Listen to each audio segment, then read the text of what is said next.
It's a question that's been pondered for all of human existence. Are we alone in the universe? Congress seems to think not.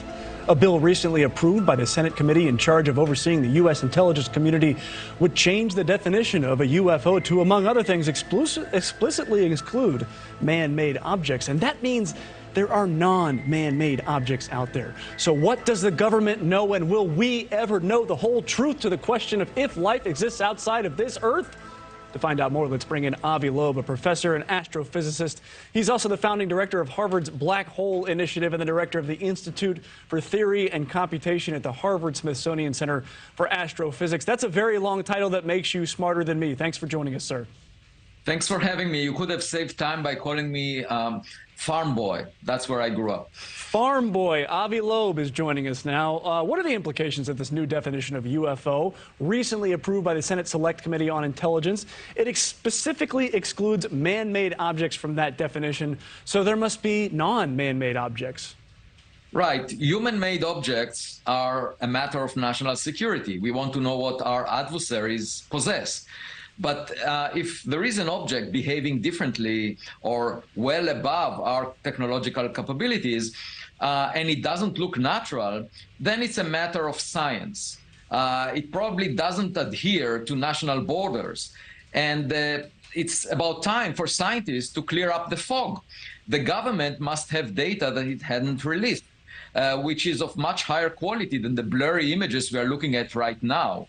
And so the question is, what is this data showing? And it would be a little bit inappropriate for us to wait for the government to declassify the data because it involves classified sensors. And so the best path forward is to look at the sky because the sky is not classified and scientists can follow this task.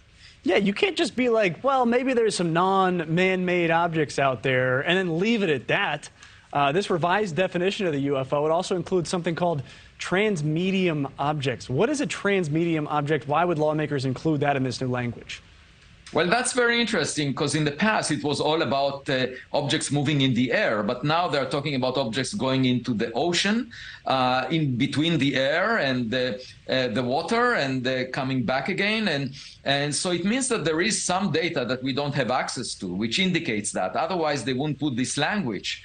I'm leading the Galileo project, which is funded by private donations, and we are conducting an observational search in the sky to look for any objects and try to obtain much better data, high-resolution imaging in the infrared, in the optical, in the radio, in the audio, and figure out what these objects that the government is talking about are all about. And, you know, eventually we should be able to figure it out.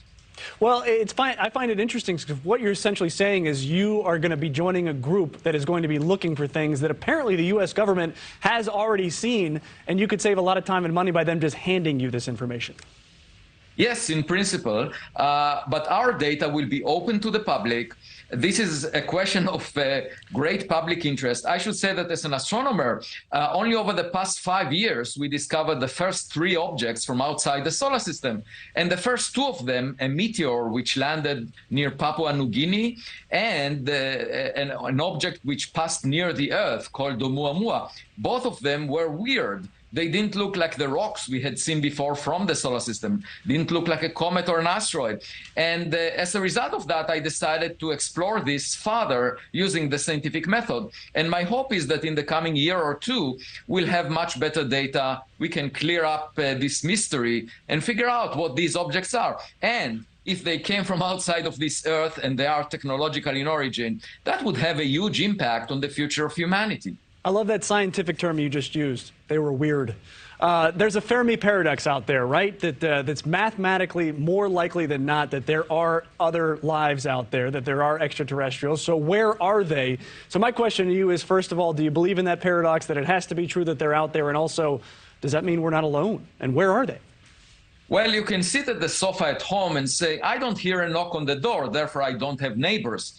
That's the wrong approach. You should look through your windows. and you better use a telescope. And you may check your backyard if there are any objects that came from the street that indicate that you might have neighbors. So Fermi just asked the questions but didn't look. He didn't have the telescopes we have today, didn't have the cameras we have today, didn't have the evidence we have today. So it may well be that the answer to Fermi's paradox is they are here, you just didn't look. Well, the man that is going to look, or at least one of the many of them, that's Professor Avi Loeb. Farm Boy, thank you for your time. Thank you for watching. Go to newsnationnow.com to find News Nation on your television provider. And don't forget to click the red subscribe button below to get more of News Nation's fact-driven, unbiased coverage.